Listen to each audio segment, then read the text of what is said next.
It is my honor to welcome Paula GUIMARAES from the University of Lisbon in Portugal, and also Berendi Carmel, my colleague and a doctoral student from Eötvös Lorand University in Budapest. And since the time is very short, let me just, for the first half of today's discussion, let me give the floor to Paula to share thoughts with us. Thank you, and the floor is yours.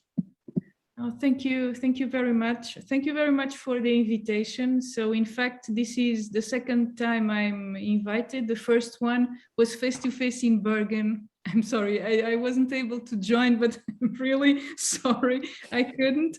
But for personal reasons, it was not possible. But I'm glad I'm joining now, even if online. I like the online, but not really very much. So the challenge was to say some words about professionalization of adult educators. So just before starting the presentations, just to tell you that I'm working at the University of Lisbon at the Institute of Education, and I'm joining a degree in education and training, and also masters in education and training, and in the PhD in adult education. And during my work, so this is a topic that I have been thinking of because, well, all of these higher education degrees and masters are very much directed at training what I and some of the colleagues call adult educators. Of course, this is not a category, a professional category, as far as I can understand, at least here in Portugal. But of course, it is a very useful analytic category that I'm using in this presentation. So I'm going to share a PowerPoint that I prepared. So I hope that my presentation will last something like 20 minutes, 25 minutes, not more than that. I know that working online, it's very tiring. So, and then we may have some time for discussion, for questions or comments. That will be my purpose. So I will start sharing. Yes. Let me see. Okay.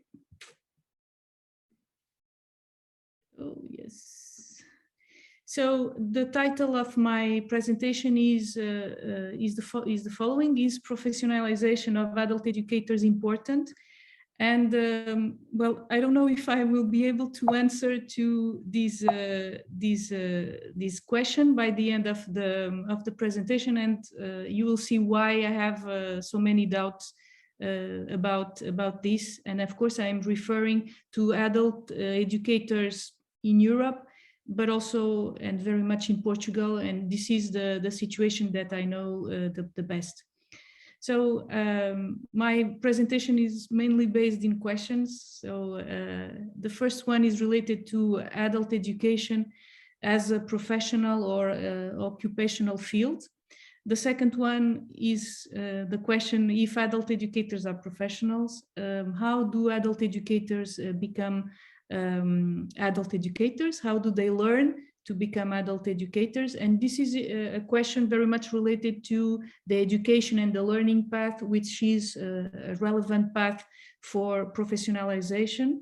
And of course, I will say some words about the Portuguese case, because I think it's important related to the debate, and somehow it reflects the debate that we can find in many other countries in Europe about this topic, professionalization of adult educators. And then I will end with some thoughts trying to answer to the question that I've raised for this presentation.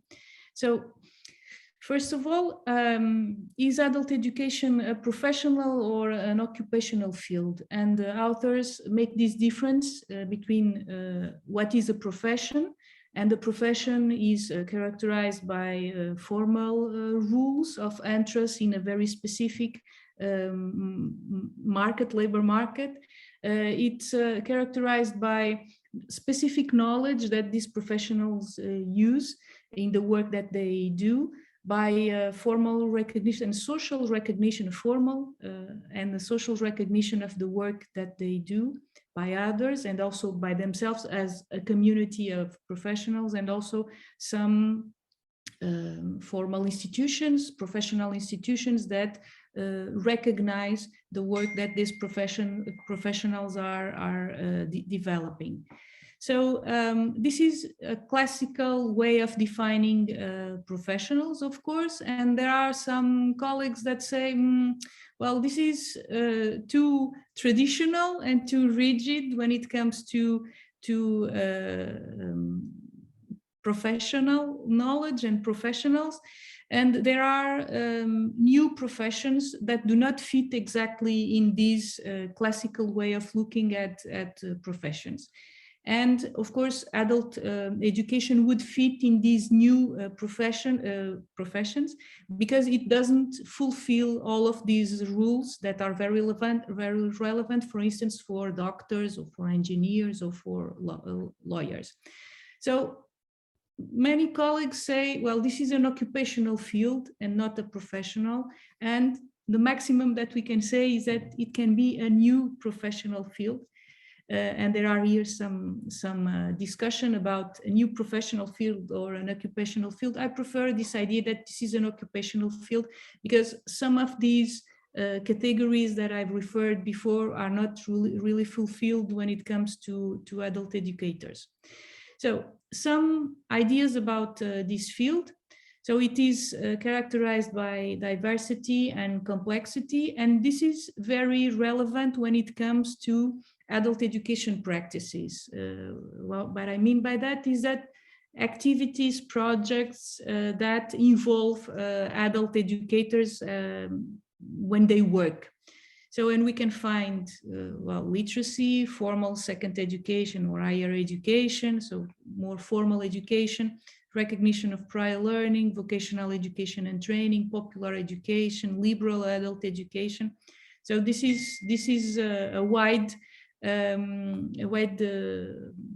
range of streams that we can find in adult education. And of course, all of these streams are more relevant in some countries than in others, and can be found in many documents. For instance, the UNESCO has had an important role in the identification of some of these streams that can be closer to what we understand adult education is, or not so close. For instance, when we look at local development, for some authors at least, they have doubts that this is adult education, unless these local development projects and activities include very clearly an educational dimension.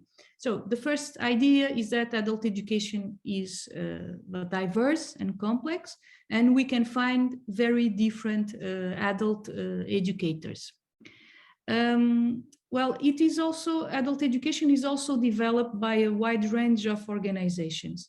And this is also something relevant when we think about the professionalization topic.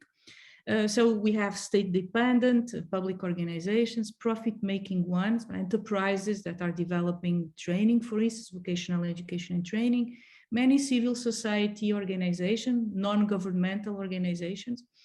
Well, another way of characterizing these organizations can be by using the formal, non-formal, and informal categories. But of course, we can also think about specific organizations, some that are clearly educational, some that are cultural organizations, and they combine the cultural work that they develop with the educational one. Some are more related to social and cultural aims, such as these organizations that develop activities for leisure time, work organizations, of course. So we have very different organizations that are involving adult educators. And this is also a challenge for this professionalization debate, because of course, when we talk about adult educators as professionals, where do they work? And they can work in very different contexts.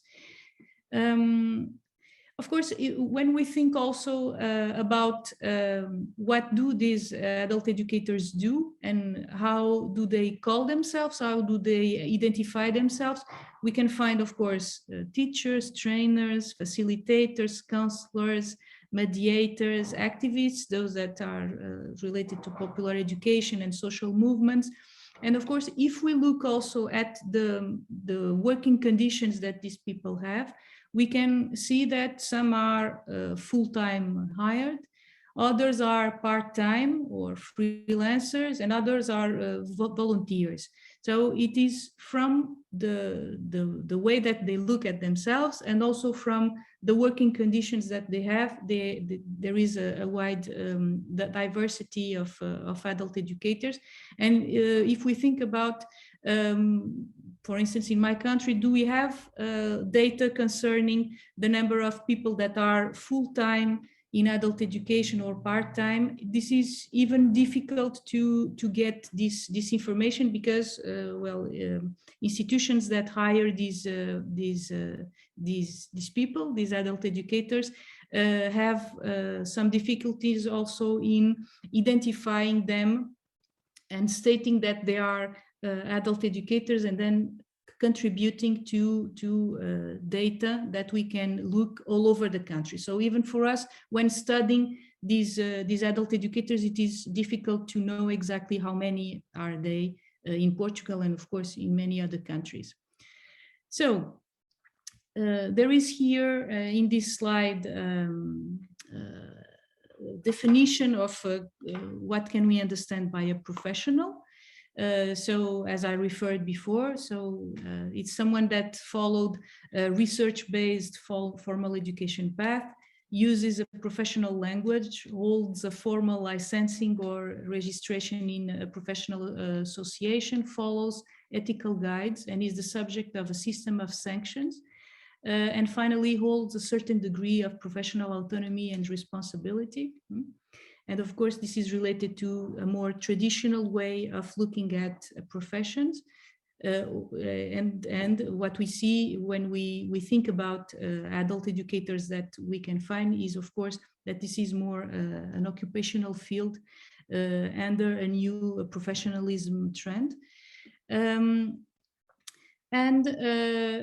One of the debates that has been related to this professionalization trend is very much related to the competences that these adult educators developed while working. So if it is difficult to identify them from the organizations in which they are integrated, from the way that they look at themselves, they identify themselves, and the others identify themselves. Some researchers have tried to think about all of these competences that are developed by adult educators. And there is an interesting work developed by Research Bobelide that has tried to identify these competences very much related to the activities that adult educators develop.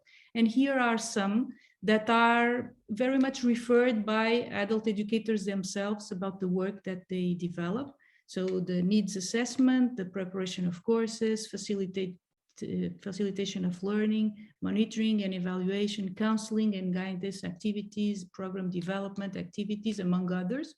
And this is an interesting way of trying to understand what are adult educators doing, in fact, the activities that they are developing.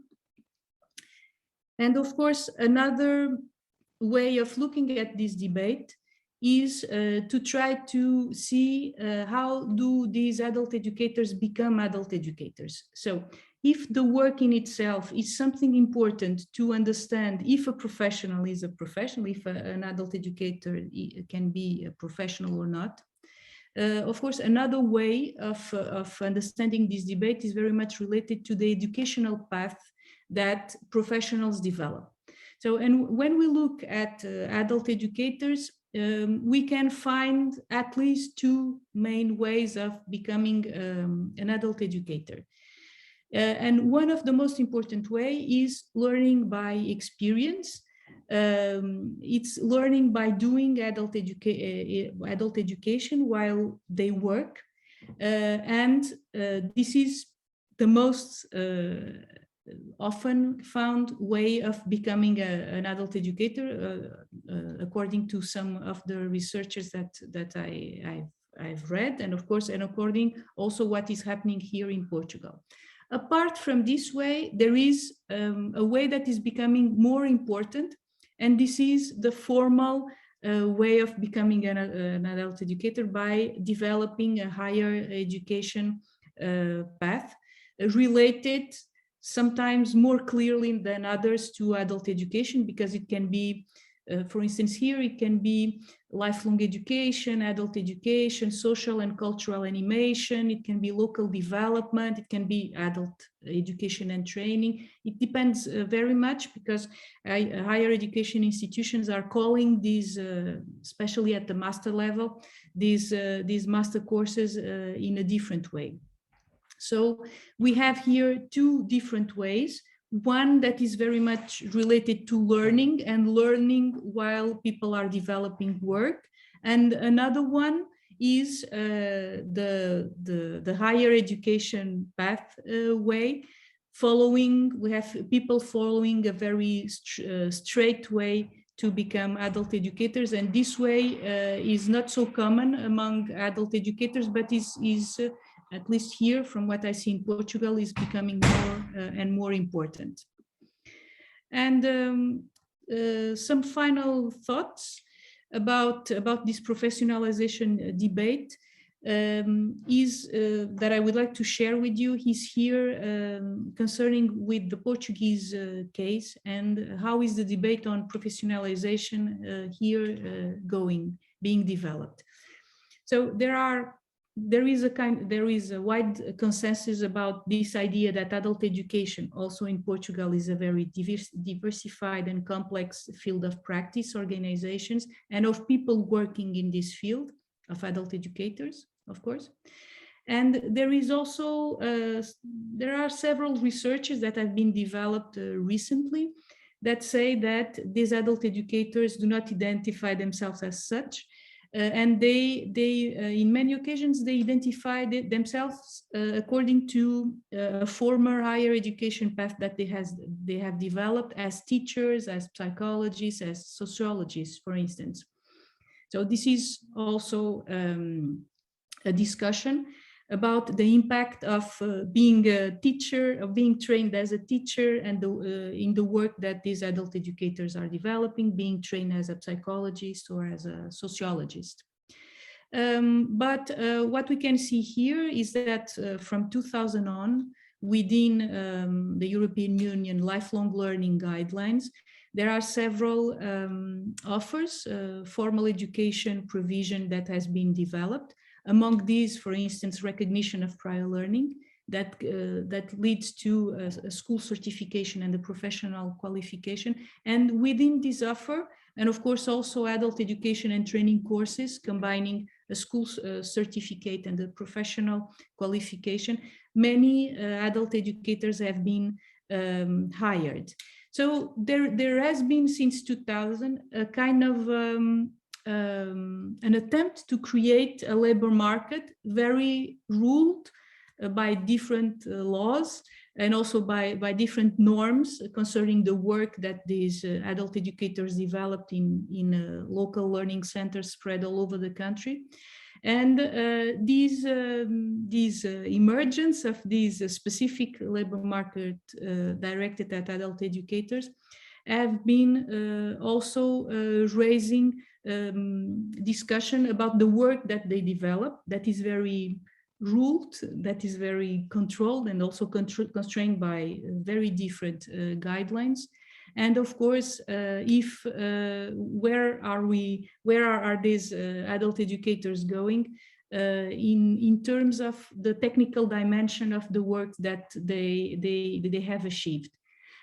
So the idea is that they are not adult educators as activists in social movements. They do not work in the same way that they work when acting in social movements.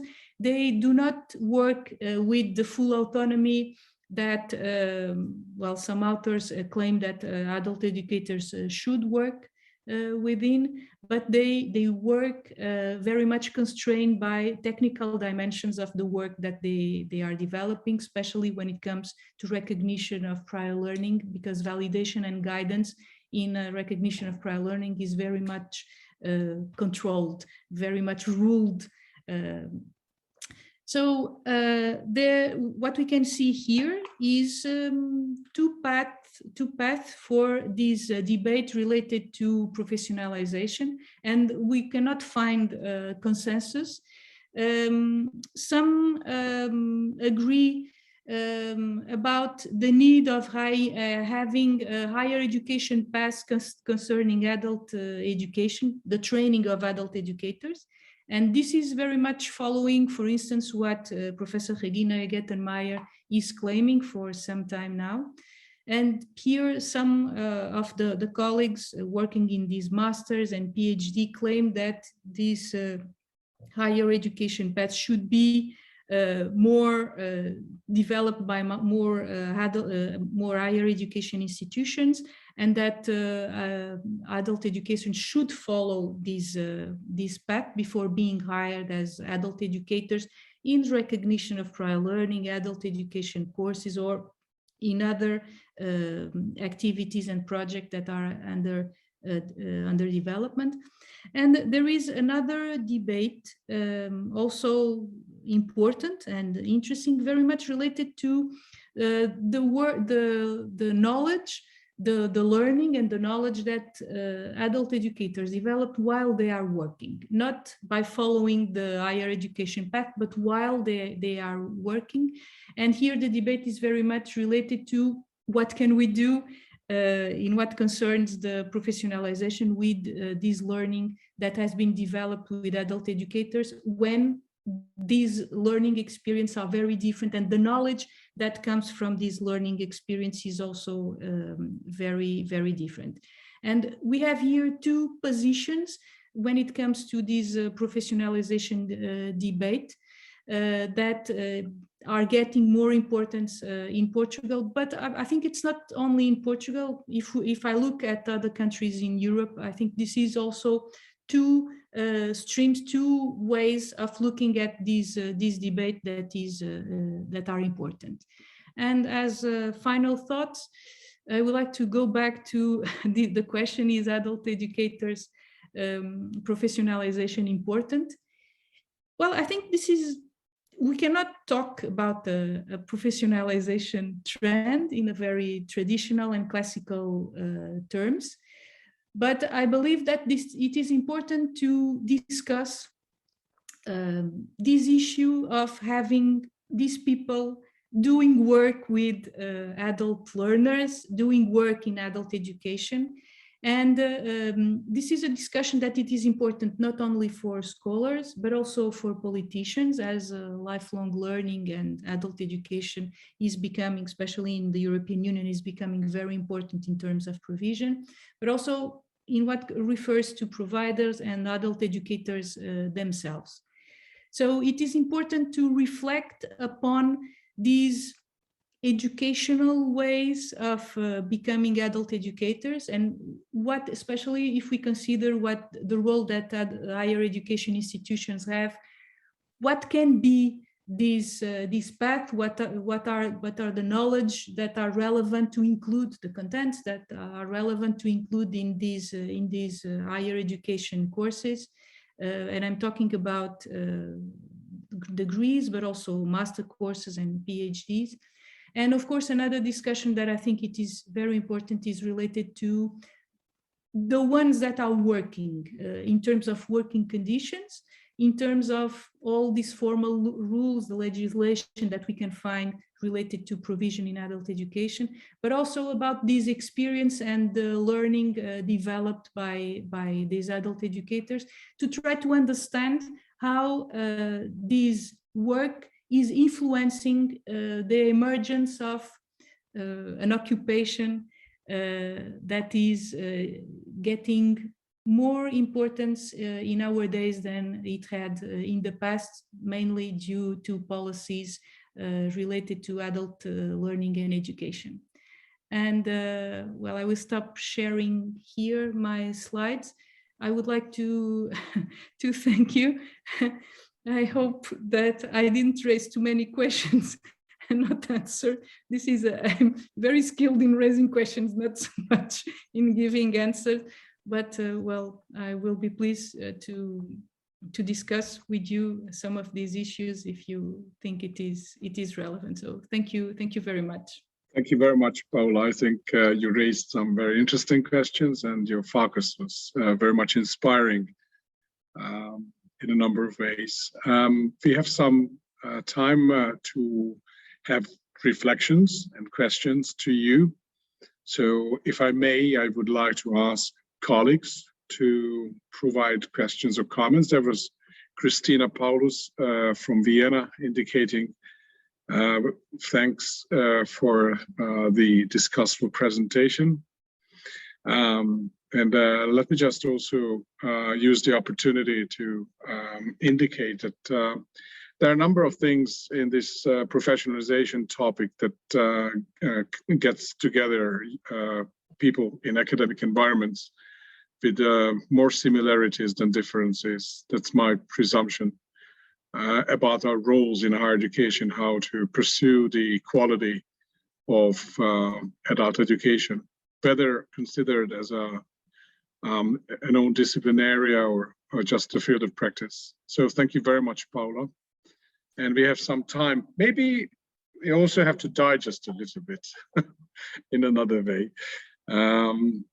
Okay, so if there are no questions right now yet, I maybe have to be a little bit more patient with this. Then we will have to turn to Carmel, and I would like to give the floor to you, and please. Thank you. And then I will begin, of course, sharing my screen, but I also would like to reflect to what we have just heard from Paula, from Professor Guimarães, because and also continue in my presentation. Just a second. Some of the thoughts that were raised. So I would like to thanks first of all for this very complex introduction and this complex explanation for discussion, what we have just learned, and also raising the many questions, because actually I answered this question in my presentation. I took it for granted that professionalization of adult educators is needed, and that professionalization is an important issue, and I'm also advocating for this, as you will see, because I am approaching also from the aspect of learning cities and sustainability, and that is why I consider professionalization very important. So the title says beyond professionalization, and it's exactly because of this, because I expect, and my hope is also that professionalization of adult educators in the framework of university lifelong learning will lead to something more beyond professionalization for the sake of being more professional, and that it could contribute also to social justice and promoting lifelong learning in general. And I would like to refer back shortly to the research that I am now conducting as a PhD student from the University of Eötvös Lorand University Doctoral School in Budapest. And this is focusing on learning cities and the role of the adult educators, and also the cooperation between universities and adult educators. And in this short presentation, I would like to contribute to this discussion to investigate the limits and chances and the choices of this cooperation, and also raise a question to what extent this valuable experience of the praxis of adult educators can be integrated in the praxis or in the research of university lifelong learning, and would like to highlight also the limitations of this cooperation, and also consider, on the basis of the findings of my position paper, what innovation is needed to extend and to unfold this cooperation, and how we researchers and adult educators from the praxis could contribute to this, to enhance this cooperation. Now the focus is also on the professional identity and the role of the adult educator from the aspect of empowering adult learners in the community, in the local learning community, as the adult educator is also a central figure in many local communities where people participate in lifelong learning, and this also could contribute to sustainability. And professionalization could be approached from several aspects. Of course, from professionalization itself, as we heard, of course, it's very versatile and many aspects in itself, the training within the framework of university lifelong learning, and also from the praxis, as we have heard before. So I'm not going to that in details, but what I mean from the aspect of learning cities is namely NGOs and community learning. So the praxis of fostering communities. And also the learning biography of the adult educators, I consider very important to form their identity. And what I also raise is the emancipatory aspects of adult learning, and more precisely, professionalization for empowerment. And empowerment, by empowerment, I mean here concerning local communities, active citizenship to foster citizens for more participation, for social inclusion, and finally, or ultimately, how adult educators could contribute to social change. Now, I just would like to revise shortly the research questions: how and to what extent can learning communities contribute to realizing the UN Sustainable Development Goals in the learning cities, of course. So all this is in the framework of learning cities and learning communities. As I said, it also focuses on the role of the adult educators and the process of professionalization and the cooperation. Now, this also included policy analysis and comparative analysis also, and finally, a questionnaire with qualitative interviews on adult educators. We were reaching out to adult educators in leading roles of learning communities and interrogating their mindset and their identity. Now, the result of the questionnaire found also the successful cooperation as a flourishing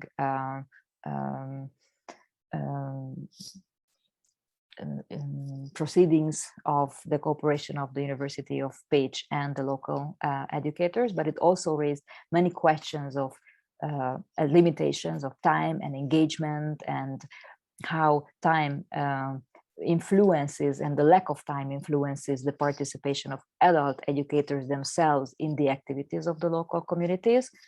And this also prevents them to foster their learning communities also for sustainability. So I was also investigating on their professional skills and the developments of their key competencies and possibilities of skills development, how they could be more enabling and fostering their communities.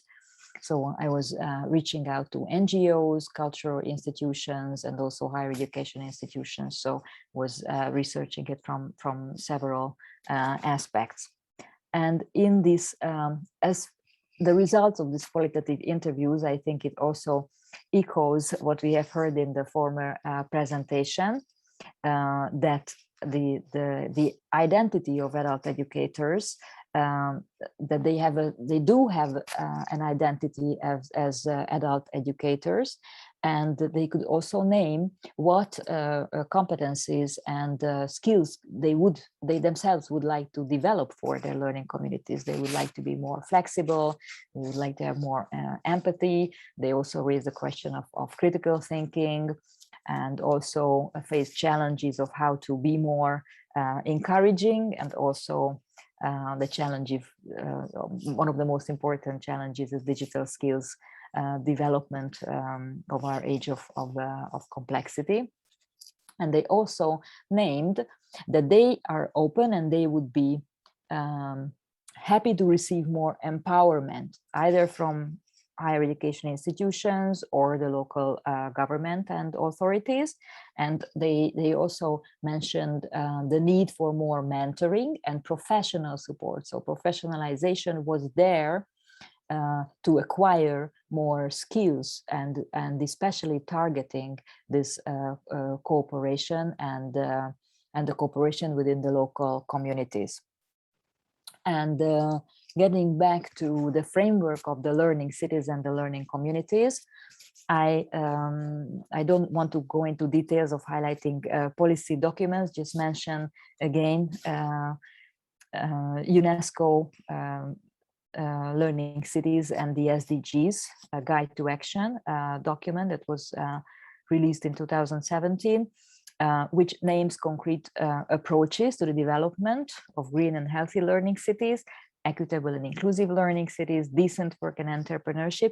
So as you see, all these highlights also require these skills from the adult educators, because this would not happen. This will not happen without the adult educators transmitting these skills and strengthening the community in lifelong learning.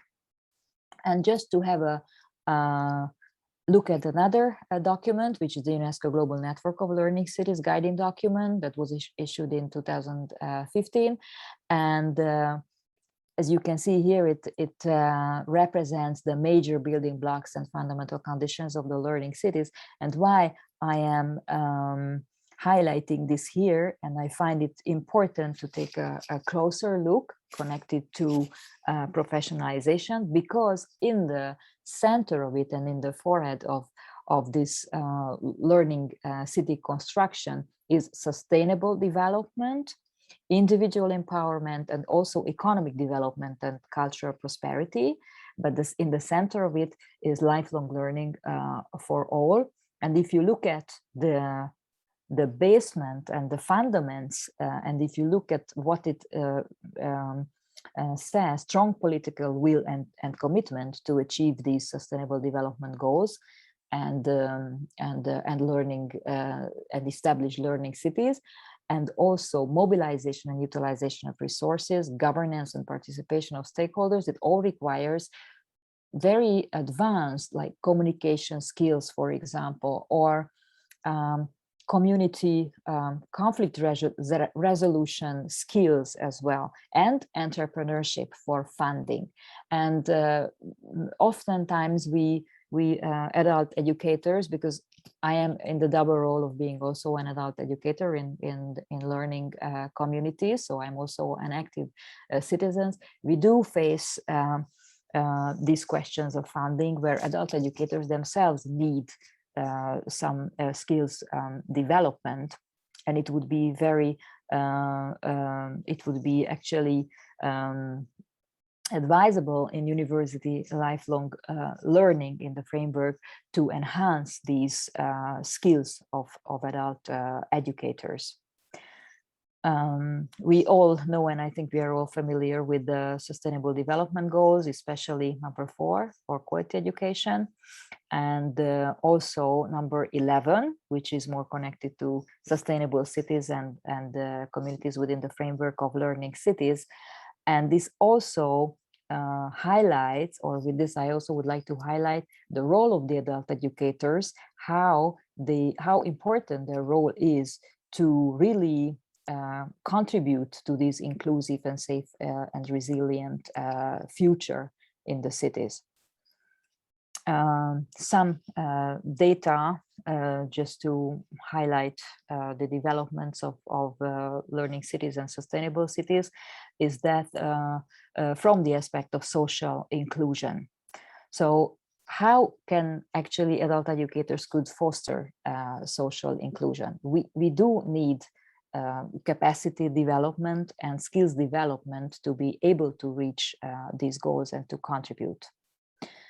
Also, from the aspect of active citizenship, and I quote here from Norman Longworth, Learning Cities, Learning Regions book, which is really the foundations of learning cities.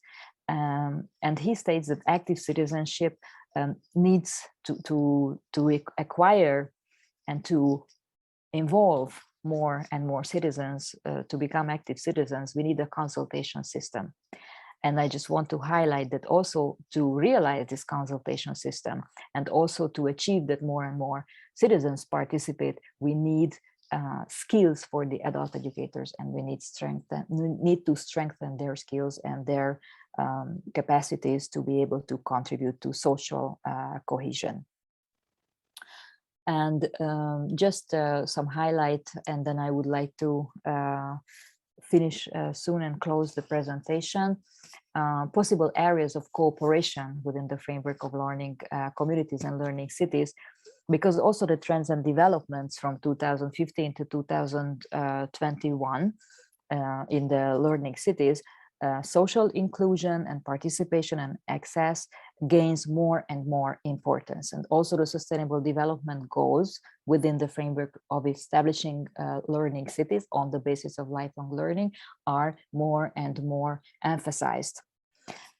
What we need for that is partnerships, synergies, and also to look at sustainable city developments. And I just highlighted some from the Learning City conference that was organized in the University of Pécs, and also in the Learning Festival of Pécs with the help of local learning communities and organizers. And also from these examples from ESPO, Cork, and Smart City Development of Aix-en-Provence, you see that the role of the adult educators is crucial here, because these developments and these establishments and reaching out to partnership with the local communities would not be possible without them. And I need to highlight one more development of the learning cities and the SDGs, because just last week there was the 5th International Conference on Learning Cities in Yeonsu, Korea. And also in the focus of this conference, there was the emergency to resilience, building healthy and resilient cities through learning. So here again, you can see that the role of the adult educators and learning communities is very much emphasized to reach the sustainable development goals. So finally, how could the cooperation of higher education institutions and adult educators be beneficial for the society, and what areas I identified? Skills development, for example, entrepreneurship skills, communication skills, management and innovation skills, and how this could benefit for also the greater community, not only the local communities. And who could benefit from this? Adult educators themselves, but also, of course, the adult learners, local communities, and also higher education institutions, if there was, or if there could be more exchange within higher education institutions on profession and best practices, for example. So what is needed? I am convinced that more dialogue is definitely needed. Of course, there are the questions, and I raise the questions again, questions of funding, and what a university lifelong learning or UCAN could do is also to reach out and to encourage adult educators in further professionalization to foster learning communities. And thank you for your attention. This was the... Thank you very much. Indeed, I think it is very much beneficial for us to have a good look on these scopes of professional development, professionalization. So thank you very much to both of you. I don't know, because I didn't follow very much the chat board, whether there were any questions to have arrived. I didn't see. But I think it is an important matter to resonate from our higher education point of view, how to relate to the practice of the field, how adult education can be connected with quality developments, communities to cope with challenging situation at a time of uncertainties and imbalances, and still trying to find good ways out and to make use of those many lessons of good practices where there is a good collaboration in between different stakeholders. So thank you very much indeed for these inputs. And I will turn to Carmel, that we have a new round for this topic tomorrow. And if you couldn't share the slide for tomorrow's event, if that could be possible. Yes, for tomorrow we have another input from distinguished colleague Elise Glass from Fernuniversität Hagen in Germany, with the topic pedagogical professionalization through higher education, theoretical perspectives on reflective student learning. And all of you are very welcome to this particular event tomorrow. But also we will return back to discussion on Friday, because we have invited colleagues, also Professor Gettenmeier and her colleague, Vanessa Boy, and together with you, Paula and Carmel and Elise, we will turn to a wider discussion on the topic in general on Friday at 3 o'clock. What are those things are there? And we will have some colleagues to join, Rikena, Heribert, Alexandra, and hopefully Sabine Schmidlauf, also from Hamburg, and some others to discuss in panel, and we will revisit the topic in a little bit wider context. So thank you very much indeed for your participation. If there, and let me just turn to the floor if there are some comments or reflections to come. Thank you. Susan. Yes, yes, sorry. And I was going to mention earlier, and yeah, please. But thank you both of you for great presentations. And Paula, when you were talking, I really resonated, and I wrote down a comment that you'd said that adult educators do not identify themselves as such. And I actually teach at Florida University in Florida, and I teach in the adult and education of community leaders department. And our very first session, we really talk about how these students, and they could be like leaders in the community of nonprofits, they could be teachers, they could be higher educators, they could be trainers, and they don't identify themselves as adult educators at first, you know, and so we have to spend a lot of time at the beginning of our course to have them reflect on how they actually are adult educators as well. And so when you mentioned that, I thought, yes, that's it exactly, because many of them don't see themselves. And even I've had school teachers of younger children say, no, I'm not an adult educator, I'm a younger child educator. And we talk about, well, all the professional development you do with other teachers and the parents. And so they still have a lot of interaction with other adults, you know, so it's that sort of resonated with me. Thank you very much for the comment. Paula? Yes, thank you very much, Susan. Well, this is the problem here, and I understand it as a problem. Well, when we have adult educators that did a higher education degree in another area as teachers or psychologists or sociologists or social agents or social welfare, social assistants, among others. Even when we look at engineers, the same when it comes to workplace learning, people tend to look at themselves by this first higher education experience and not so much as adult educators. But it happens also when we have trainers, for instance, in enterprises that are, imagine, carpenters and people that do not need to have a higher education degree, but had a job, a more clear job in a very specific area, and then for some reason they become adult educators or trainers, and it is also the same situation. So this raises questions about the I see it as a weakness of the field, because it is not identified as a professional field and a very coherent field in what comes to the knowledge and competences that people have to develop the work that they are developing. And from my point of view, this is a problem.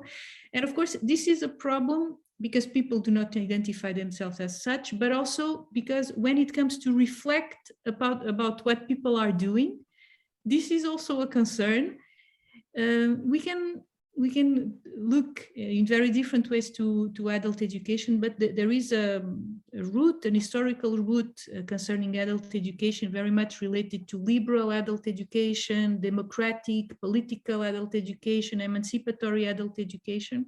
That has been somehow, this is probably the stream of the root of adult education that has been more forgotten in this way of looking at adult education as a weak field when it comes to the knowledge and the competences that has to be developed. So these people somehow, maybe you face the same situation, but these people somehow do not reflect about the work that they are developing, about the impact, about the knowledge, about what they are doing, in fact, when they are involved in adult education, and they are not very critical. I do not say that everybody is not critical, but I say that there is this risk of not being very critical about the work that is being developed, especially if you look at adult education as a field that can lead to a more democratic society, more emancipatory society, when education is based about groups and is based in dialogue and critical reflection. So I see this is it's not the only one, but I think it is an important risk when people tend to look at adult education as a weak field, so they do not recognize the field as a professional one. So higher education institutions are doing some work, but in this field. But sometimes when I also look at the syllabus that we can find in master courses, especially in master courses, but also in higher education degrees, sometimes I also have doubts about the possibilities of raising critical reflection to adult educators and to the work that they are developing and to the impact of adult educators. This is because there are some some knowledge that is not really developed in these courses. Sometimes there is a trend very much related to the human resources management that is becoming very important, at least here. And I do not say this is bad, but everywhere, not just here. Exactly. But I think we need to think about it and to be aware of this weakness and the lack of critical reflection that this weakness, that I call it, can involve. So, well, this is my comment to Susan's comment. Thank you. Thank you, Susanna, and thanks for the reflection. Indeed, thank you very much, and thank you very much for your engagement and participation from different parts of Europe and the world. Thank you very much, Suzanne, for joining us, and also other colleagues. Thank you for your attention, and thanks for the back support from UCAN office around all these things being arranged. Thank you very much for now, and let us meet tomorrow at 3 o'clock again. Thank you for now. Bye-bye.